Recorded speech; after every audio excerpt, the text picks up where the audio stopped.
Hi friends, welcome back to my channel. ఈ వీడియోలో మనం సస్టైనబుల్ ఎనర్జీ ఇన్ఫ్రా ట్రస్ట్ అనే కంపెనీ నుంచి రిజల్ట్స్ అయితే రావడం జరిగింది. ఈ కంపెనీ అయితే చాలా మంచి గ్రోత్ అయితే లాస్ట్ ఇయర్ సేమ్ క్వార్టర్తో కంపేర్ చేస్తే చాలా మంచి గ్రోత్ని అయితే డెలివర్ చేసిందని చెప్పుకోవచ్చు.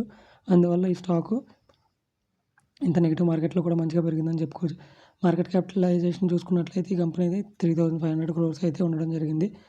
అండ్ పీఈ చూసుకున్నట్లయితే ఓన్లీ 4 పీఈ దగ్గర అయితే ట్రేడ్ అవుతుంది. ఎబిటా చూసుకున్నట్లయితే 2,289% అయితే పెరగడం జరిగింది. నెట్ ప్రాఫిట్ చూసుకున్నట్లయితే 569% అయితే పెరగడం జరిగింది. అండ్ ఈ కంపెనీ ప్రైస్ అయితే 108 రూపీస్ అయితే ట్రేడ్ అవుతుంది. ఈరోజు ఇంత మంచి రిజల్ట్స్ ఇవ్వడం వల్ల ఇది 7.46% అయితే పెరగడం జరిగింది. సో మీరైతే ఈ కంపెనీలో ఇన్వెస్ట్ చేద్దాం అనుకున్నట్లయితే మీరు కొంచెం రీసెర్చ్ చేసి ఈ కంపెనీలో ఇన్వెస్ట్ చేయడానికి డెసిషన్ అయితే తీసుకోండి ఫ్రెండ్స్. ఇలాంటి మరిన్ని వీడియోస్ కోసం ఛానల్ సబ్స్క్రైబ్ చేసి లైక్ చేయండి.